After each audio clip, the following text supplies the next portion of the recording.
Welcome back, everybody. It's your time to EdUp on the EdUp Experience podcast, where we make education your business. Joe Salustio here, again and again and again, 370 something times or so now at the EdUp Experience podcast, past 100,000 downloads. Recently got back from Doha, Qatar, and did a couple of panels. You may have seen some of those panels released out on our podcast channel and or website. A lot going on here at the EdUp Experience. In fact, we're going to be announcing a new sponsor here coming up soon, which is going to be pretty incredible, but I can't say it on this episode. But it's kind of next level. We're getting lots of great partners here at EdUp, and I've got another great partner here with me today to help me co-host. In fact, you may have heard him on previous episodes of the EdUp Experience, and you may recognize him from this. Here he is, ladies and gentlemen, the guru of online learning, Bill Pepicello. Dr. Bill Pepicello, what's going on? Hey, good to see and hear you, Joe, and welcome back to the States after your trip. Everything is good here in the desert Southwest. Thank you, Bill. Every time Bill speaks, if you've not tuned into previous episodes of the EdUp Experience, given the fact that at one time the University of Phoenix was over like 500,000 students, I feel like he's a guru, so I hit the gong for him every time he speaks. I don't know if he likes it, but again, I don't really care. It's just going to happen. It's just going to happen. I'm really excited to bring on my guest today.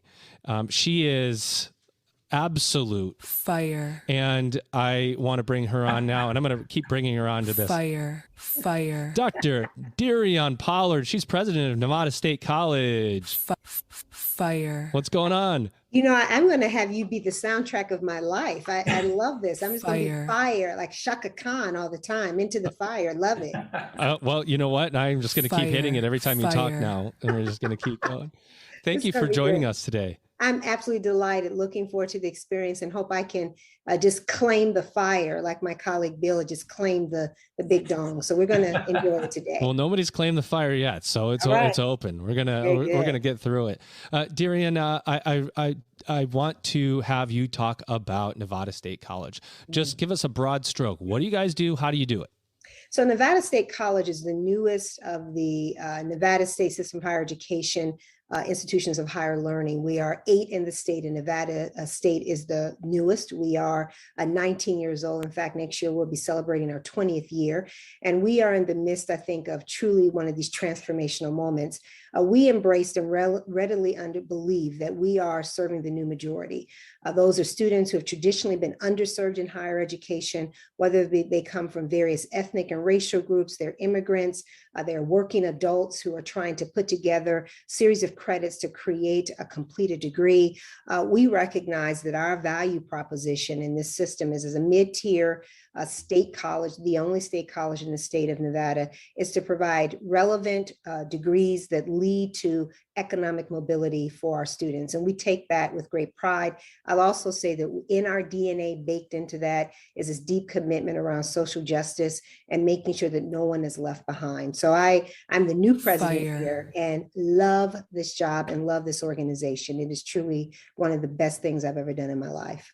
So 19, 20 years or so is infancy in higher ed, as they like to say, right? It is. So amidst all of this disruption that we have, obviously, with coronavirus, one of the things that campuses across the country have had to explore is, online learning, and then innovation, technology, adoption, and so on.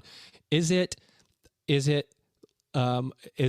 expected that Nevada State College, because you're the newest, is the most flexible, is the most adaptable to change, is the most open to change without, some of the barriers that exist within higher ed to change? Do you guys have that flexibility more than the others? You know what? I love that, because I often say that. I think Nevada State was created because some of our other institutions in the state didn't know the job needed to be done. Didn't want to do the job, but quite frankly, didn't know how to do it. And then we were created because we were clearly recognized and a need was there. We're one of the fastest growing institutions in the country. And we serve over 7,000 students right now in just our 19 years. And our growth trajectory is significant based on all of the population shifts we're seeing to the Southwest. That being said, it's not inculcated in us that we have to do things a certain way. Our faculty and some of the most innovative folks I've seen, deep commitments around how do we do this better? How do we show up better as a higher educational sector for populations of students that need us now? I tell people, and this is, you'll appreciate this, I hope. I have a 14-year-old, he'll be 15 next month. But what I tell people oftentimes, as 19-year-olds, you probably have some in your life, their frontal lobe is still developing. And as a part of that, they can go out and vote, they can drive, but they're not supposed to drink legally. And they're probably still on their parents' health insurance. So what I'll say in this particular case is we are an institution, we are becoming, we're no longer an experiment. We have been here now for 20 years. We have thousands of graduates to show for the work that we've done. And as a result of that, we've recognized adaptation is one of our core values. So I think this idea of online learning will be in our institution. One of the conversations I'm actually going to be suggesting next month at my inauguration is that we position ourselves as truly a hybrid institution. If we look at other industries across the spaces that have either gone brick and mortar or strictly online, with the exception of Amazon, which has taken over the world, very few survive if they don't have the ability to be in the middle. And I think that's what we're going to be suggesting. High touch, high tech. We want to make sure that we are responsive to working adults, while also remembering that for a lot of our students, the majority are first generation. So they need us to be physically here. I had a financial aid director one time tell me that when students are standing in line, they're there for a reason, because they could call us, they could come on, all the bots we have on our websites, they could send us text messages, they could do all kinds of things. But if they choose to come on campus and stand in line, they're there for a reason. So we need to remember that we need to be there when they come on campus to stand in line. So if a student comes on campus and stands in line, they're there for a reason. It's sometimes the simplest things that are said that make the mic drop moment of this episode so powerful. Bill, I'm gonna shift it over to you because I know you have a lot of questions. Yeah, well, it's about time. I have a rather unique perspective on Nevada State College, because I was a significant presence in that area around the turn of the century. Joe, you were in grade school probably. As was I. Yeah. Oh, yeah. Oh, now that was unnecessary. Yeah. But DeRionne, in a previous life, I had a campus of significant size in Las Vegas. Mm-hmm. And we were, in those days, doing what you're doing now. We were serving the underserved. We had people waiting in line. We were doing some online things, but we had a significant ground presence. Mm-hmm. And you nailed it. I mean, the state system at that time didn't know what they didn't know. And so and this is not unique to Nevada, they just ignored those students that they didn't know what to do with. And I think that really accounts for the remarkable success in a very short time in higher ed years of your campus. And so you are certainly to be commended, and I think you're right. You're poised for great growth and to become a model for other institutions. And one of the things that I was interested in as I was looking at the college is the fact that you really are a conduit for your students in a number of ways. And I would like to ask you a little bit about some of those. Mm-hmm. The Nepantla program, which I think is remarkable, and then some of the internship programs that you have, and the Gear Up. I mean, it's just a remarkable array of things, so that, as you said, you don't leave anybody behind. If you start with the Nepantla a little bit, because that's something I was not really familiar with, and it's an amazing program. Well, you know what? I appreciate that, Bill, and thank you for that context and that validation, because I think that as someone who's new to the state, I'm still learning a lot of the context for how and why higher education exists and how we continue to advance our value proposition. So you just affirmed for me some of my own thinking. So I really appreciate that. And you taught me something very clearly too. I love that word of conduit. And I love that, because conduits, if they're done well, they bring charge to a space. They serve as the go-between. And if they do their job very, very well, they have the ability to power up communities. So one of the things that I say in this space, why programs like our Nepantla, our program Sankofa, Nepantla typically responds to and advances first generation students of Latinx background and creates pathways through intentional mentoring and also through intentional community building by helping them come into the campus onboarding experience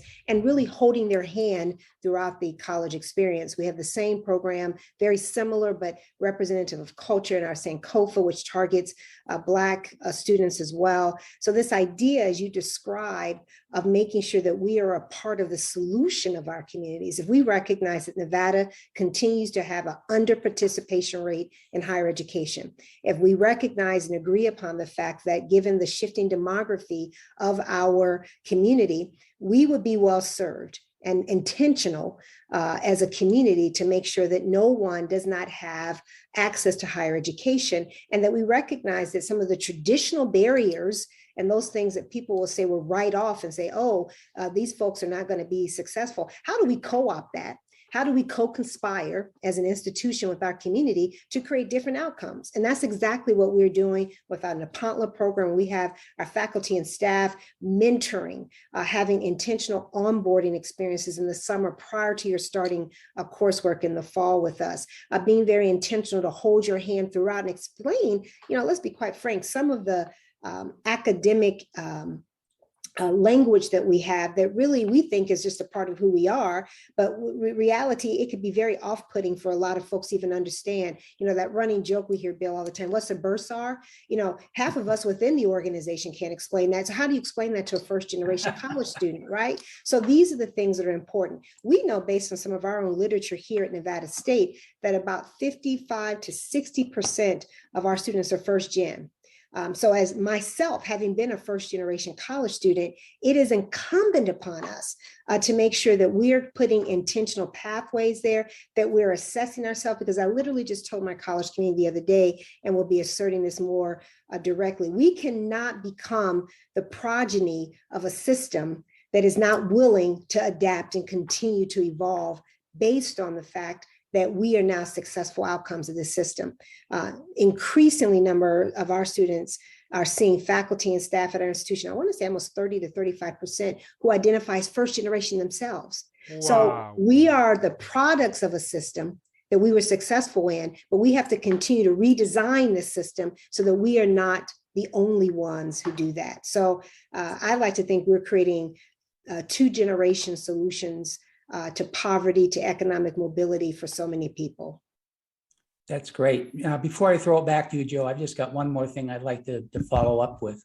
And that is, oftentimes you'll find that an institution like Nevada State will say, we're going to have a target, and this is what we want to do. And I think the approach that I see that you're taking is you're casting a wide net and bringing in all of those various constituents in a very high impact way. I mean, I think, and this is the value of an institution like Nevada State, is that you are preparing people to go back into that community as valuable assets. And so when I look at your curriculum, which is a good combination of preparation for the work world and that liberal arts, critical thinking, appreciation of culture and the arts. I mean, it's just an amazing approach overall. And frankly, I wish I was 30 years younger and could come and play with you. Well, you don't have to be 30 years younger. You can just come and play with us now, because I think you understand this essence of who we are. At the end of the day, and I tell folks all the time, folks, I had a good friend of mine who I worked with used to always say, you need a job to buy the tofu, right? So you can talk about education as furniture of the mind and really have these kind of esoteric beliefs about what education is. But what we know as a mid-tier teaching university is that our belief is that we're here to build the middle class. And middle class, because right now we look at our economy, we are doing a really good job of having a few people have a concentrated amount of wealth and a whole lot of people on this side who don't have enough wealth and are in fact living in poverty. So higher education, it's the only thing I know. I'm a little Black girl from the South Side of Chicago who is sitting in the seat of a college presidency. And the only reason I know that I'm here is because I was educated. I had a family and a father who believed in my potential and was a feminist the day I was born. And then also belief that I knew for a fact, if I worked hard, I could have a different outcome. There are thousands of students in this valley who want the same thing for their families. And if we keep thinking that everyone's going to go to tier 1, R1 institution, or that they're all going to go to a community college, we have to believe that there's got to be some other options in between. And that's where Nevada State, we operate a space that we love being in. And I love the fact that you get us. So just come play with us anytime, Bill. We'd love to have you come play with us. You're not a very far drive from me. So I live in Phoenix. Very good. And so we come over. Please get him over there. He needs something to do. I got to get him off of this podcast. He keeps showing up. Well, and it's one of the reasons I get you is that I was a first generation student. Oh. People don't think of, people from my age group and ethnic background being first generation, but I was. So I really do get it. So, all right, Joe, what do you got? Well, you said it. You said you're from the South Side of Chicago, a little Black girl from the South Side of Chicago, and you've ascended in higher education to the highest level. I'm imagining that didn't come without some barriers that you had to break through, some struggles, whether they were real, perceived, microaggressions, all of these things. One of the most common things we know about in higher ed today is that there's a growing population in the Black and Latino and Latina communities. Not a lot of, or as many leaders at the top level in a presidential position as there probably needs to be as we move forward into the future. So talk about your journey, how you got to where, what did you have to go through to get there as you're talking to others that are ascending, and what advice might you have? Talk about your journey, your advice, and why is it so important to have a diverse presidential group to reflect the diverse population of our country? Well, and I would even extend that to say the same thing with the professoriate. We need to ensure that the lived experiences of America are represented both in the decision makers as well as the teachers. And I think at the end of the day, that's really why DEI work as it relates to human resources is so important. We want people to be able to see folks whose lived experiences may mirror theirs, be similar to, and also be different from theirs, so they have the opportunity to learn and grow in that space. And for me, that has been powerful. Some of the most powerful mentors in my life were not people who looked like me, who had similar experiences than me. There were people, though, who believed in my potential and who worked hard to actualize that. But then they also connected me with people whose lived experiences may look like mine. They may physically share certain characteristics, the lived experiences. And that was a part of this this whole picture that helped me be where I am. I would tell you that education has been the most important thing in my life. And I know that having conversations not too long ago, maybe you have little kids, and my son at the time was 4, and you're having these conversations to kind of keep them entertained in the backseat of the car. And I said to him, baby, what do you want to be when you grow up? And he paused and he says, Mama, after I go to college, I want to be an engineer, because he couldn't say it right, an engineer, an artist, and a ninja. And I remember that. I said, oh, wow. I said, okay. I said, well, you know what, Mama, I know what I can do for engineering. I got an art school. I said, I'm going to work on the ninja school. But what was the most important part of that was the first start of that statement. And here, a little Black boy at 4 years old who said, after I go to college. And he knew that because his parents well educated and have talked to him about college. But he also, and here's the thing that really gets me about this, his grandfather, my father, had a 12th grade education. His great grandfather, my grandfather, was the male version of the help. He was a Black man in Hattiesburg, Mississippi, who worked for a white family for over 50 years, who loved him and cared for him even until his death as a part of that when he moved to Chicago with my father to be cared for. And what was powerful about that, in 3 generations, this child now starts a sentence off by saying, after I go to college. And it's assumed that that would be his lived experience because he wants that. I would tell you, though, for me, it was not an easy journey. And I don't think that anything in life that's really worth having is supposed to be easy. I believe you have to work for a lot. And as a result of that, I grew up in Chicago. My mother died when I was very young, and I grew up in the Black Baptist Church in Chicago and had a church family that helped send me to college. My father and my stepmother at the time recognized that college, I had potential, but I didn't know how to study.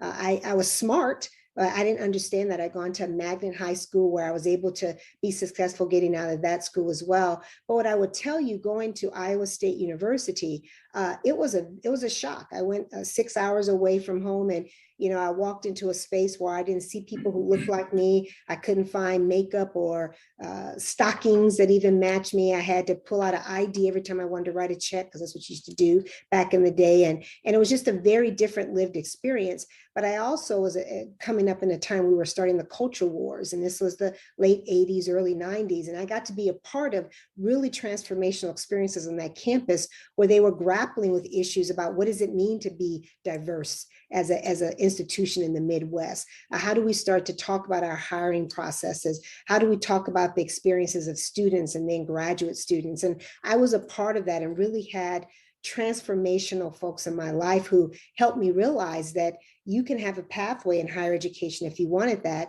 And I said, you know what? I thought I was going to law school. That had been my intent. But I would tell you, Joe, and this is important, and Bill will recognize this as a first-generation college student as well. I didn't almost drop out of school, not once, not twice, not 3 times, 4 times. I almost dropped out.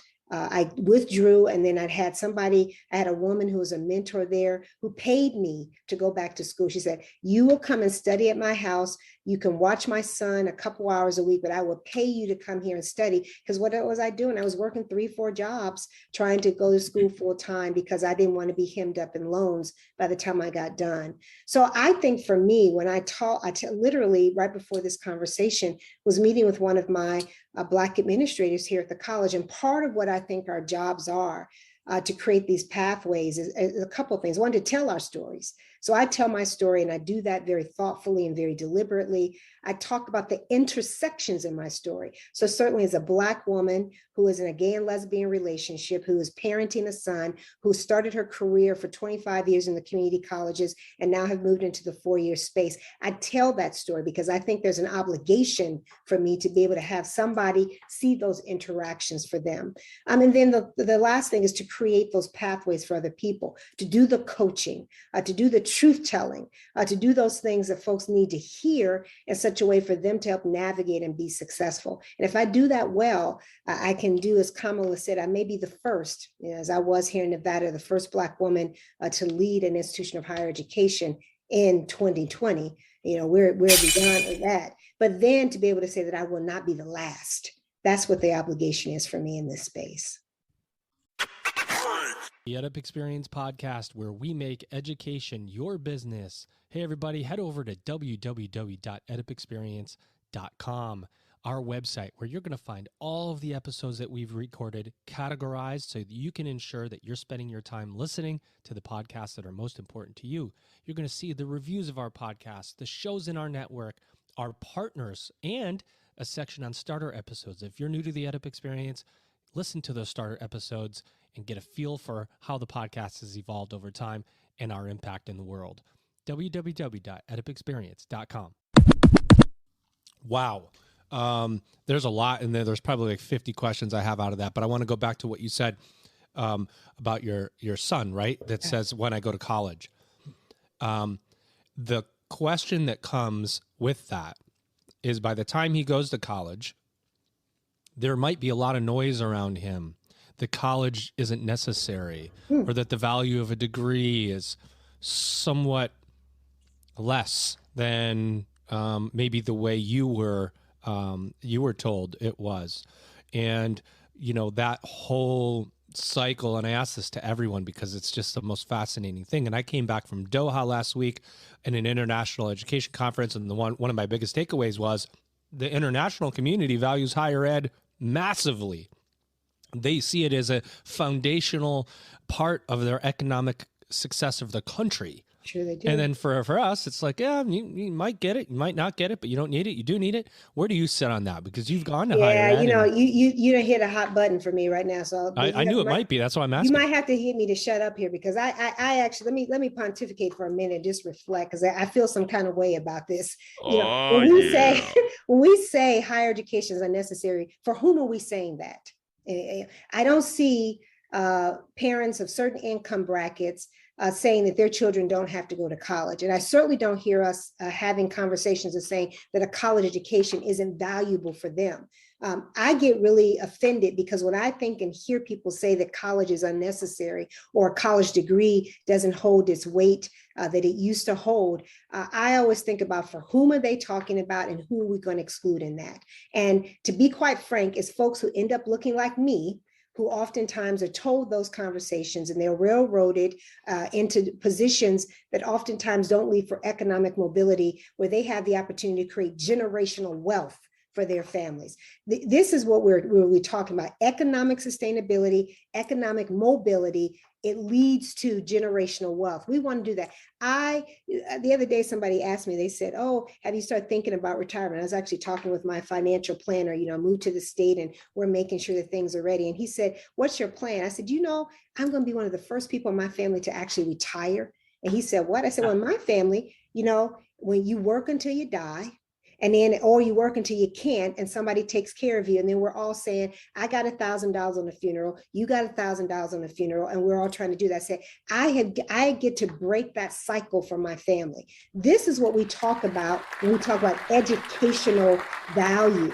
And the idea to say that college is not relevant anymore, I always say for whom and to what end. So yes, does higher education need to reevaluate itself? Does it need to have questions around why we still organize ourselves around an agrarian calendar? Do we have to have conversations about, do you really need to have 5 levels of math before you step into college level math? Do we need to have substantive conversation about the fact that the schedule should be designed around the experiences of students, not around those of us who work at institutions? Yes, we need to have those conversations. Do we need to talk about the cost of higher education and what's baked into that? Yes, we do. But you cannot tell me, yeah, you can say there's a Bill Gates, there's an Elon Musk. The fact that you can name those folks on one hand or 2 hands, or maybe use your hands and feet, that means they're the exception and not the rule. I want to talk about the rules. I want to talk about the new science and the technology that's going to be necessary, that you don't simply just pick up by learning how to code. You learn how to code, but you have to understand logic parameters. You have to understand how all the new technologies work together to create outcomes.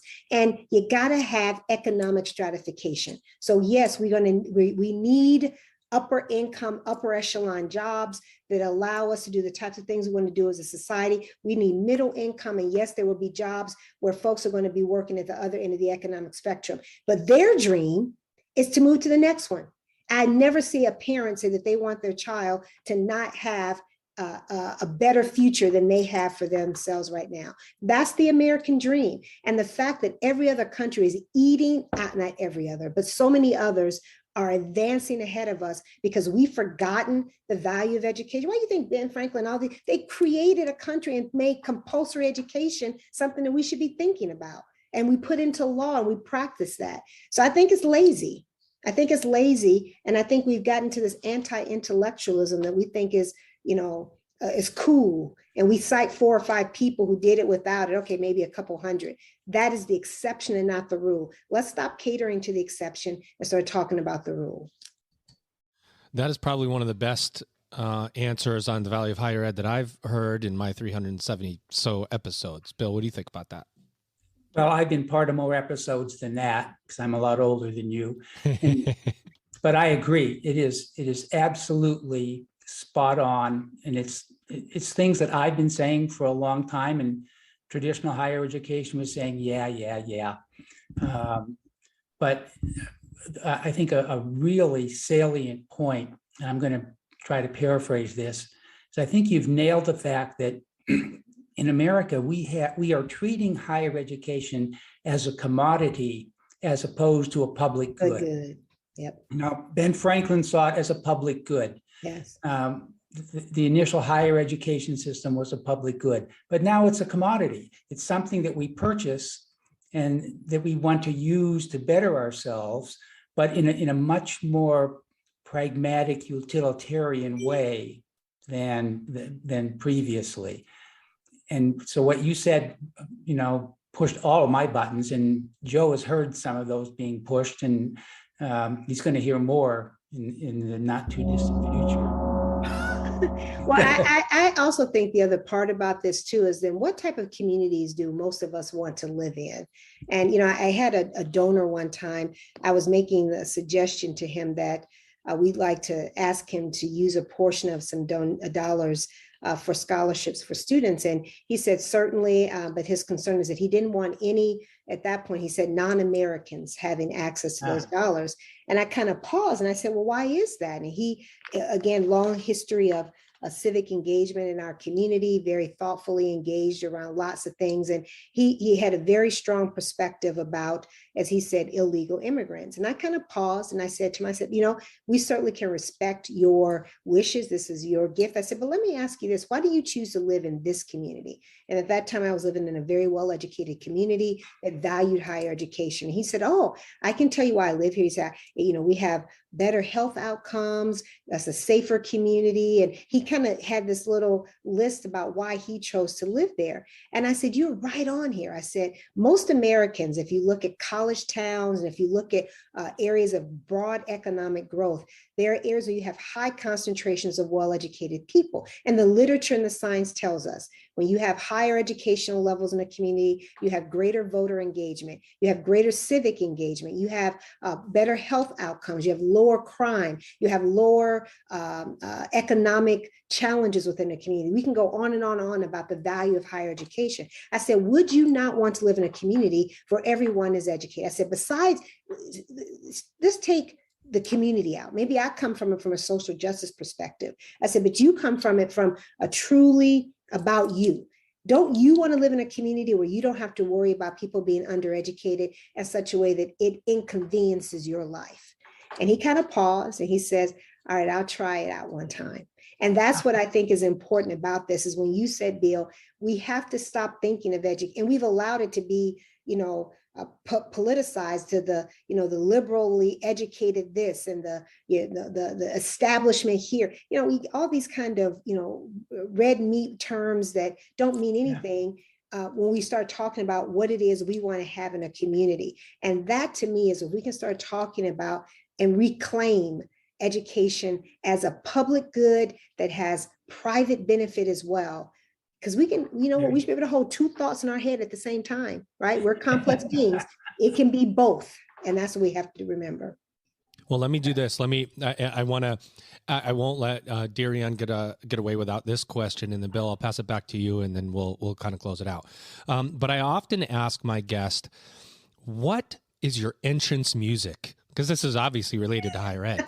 What's the song that needs to play at commencement when you walk on stage? The one that plays over the loudspeaker as you walk into the meeting, staff meeting, even the one that plays in your house when you walk into the room and have discipline your kids. What's that entrance music that defines you?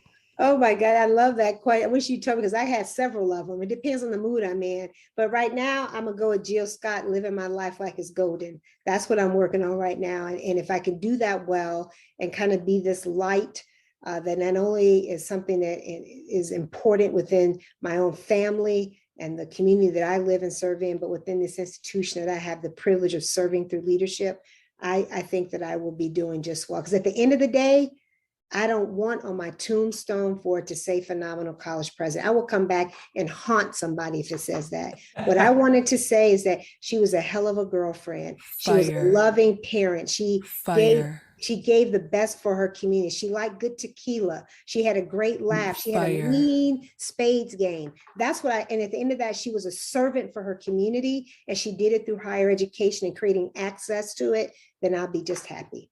Bill So heard living my tequila. life like it's good. I love me some tequila now. Bill heard tequila because he was just on vacation. Cheers. I did. In fact, I was going to say, I mean, I'm definitely going to come visit you. Yay! I want to. Cheers. I want to have some good conversations because several years ago, right after I retired, I did a blog as it was sort of my therapy, and a lot of the stuff that I put into that blog, you have validated for me today, and I appreciate that. What I need to know is what kind of tequila should I bring? Ooh, now, you know what? It's funny you should say this. I literally, my go-to, until good tequila bar, but my go-to is, my God, so Patron Silver. That's my go-to. Cheers. I do that. We do a Patron Silver, chilled, no salt, just lime. Oh, That's the way it Cheers. is. Now, I have lately, though, I shouldn't tell you, got some sitting right here in my office because somebody gave it to me as a holiday gift. With I got to tell you, my cheers button. button has been sitting dusty for a while. I'm just working on this sucker while you guys are talking. Very good. Cheers. So I would welcome that, Bill, and we'll come and we'll go find us. Maybe we'll do a tequila tasting. Oh, right. Cheers. You are on. Thank you so much. Very good. Bill, any other Great, questions for DeRionne? Back to you, buddy. All right. Well, we end our episodes with the same two questions to every single guest. Okay. Bill, unless you want to slide one in. Do you have any more you want to slide in? Nope, I'm good. Go for it. All right. Number one, what did we not say? What did we not ask about Nevada State College? Anything you want to plug? Open mic, take a minute. Say anything you want to say about your work and the work of your team, Nevada State College in general. And number two, what do you think the future of higher education looks like? I think that what I will have you know about Nevada State College is that we are potentially the most transformative educational institution in the state of Nevada because we are serving a profound mission around teaching and creating pathways to economic mobility for our community as well as for individuals who live there. And we do that serving the new majority, which we believe is our calling. So I think that's an important thing that I would offer to you about Nevada State. And I think this future for us is one that is going to be wrought with a lot of change and a lot of transformation. Some of it with some of us leaning into it with resistance, others of us who are going to embrace it. And it will be those who step out in the forefront and are vulnerable, that are willing to ask the difficult questions, that are willing to engage in true introspection. Because while I do believe that higher education is essential to the future of any state and any economy, I also know that it needs to continue to adapt. So we cannot, the system that it was designed when it was conceived hundreds of years ago in this country, it didn't include lots of the people who are choosing to participate in higher ed, who we need to participate. So we're going to have to adapt, look at the new technologies to do that, and challenge some of the traditional academic orthodoxy that we have ingrained in what we do and how we structure ourselves. The institutions that willingly do that, challenge roles and expectations, will be the ones that survive, because there are going to be more colleges closing in the several years if they don't do that type of adaptation. What do you see as the future of higher ed? You want to give any more there? Well, I'll tell you, I think it's going to be far more hybrid institutions. I think there's going to be those that deliver online and face-to-face, delivering shorter course sequences. Students will be able to be planful of an academic pathway from the moment they come in and to the moment they come out. We're going to have to be tightly coupled. And I'm beyond partnership. I'm actually tired of the word partnership. I want to start using other words about alliances, collaborations, the things that are beyond that, coalitions that have a shared interest in trying to better the environment that we're charged to protect. And I think at the end of the day, higher education is going to require a different competency in the leadership.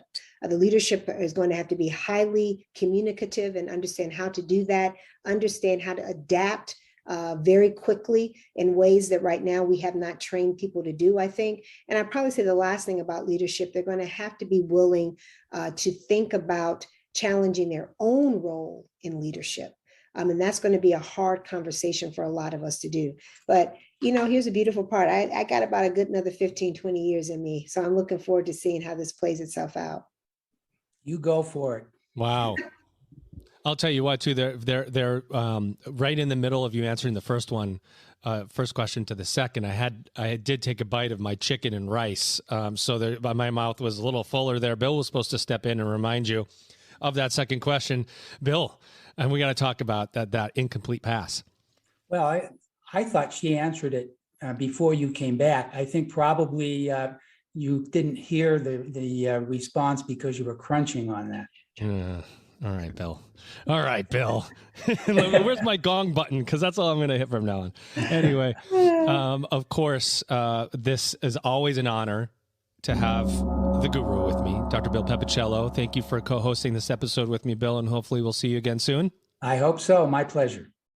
And of course, my guest today. Fire. She came with the game. Fire. She dropped some knowledge. Fire. She's absolute fire. Fire. Dr. DeRionne Pollard. She is the president of Nevada State College. We appreciate you so much for coming on the EdUp Experience. Oh, well, thank you. It was an honor. I hope I get to come back sometime again, and I'll look forward to hearing the next episode. Sounds great. Ladies and gentlemen, you've just EdUp'd.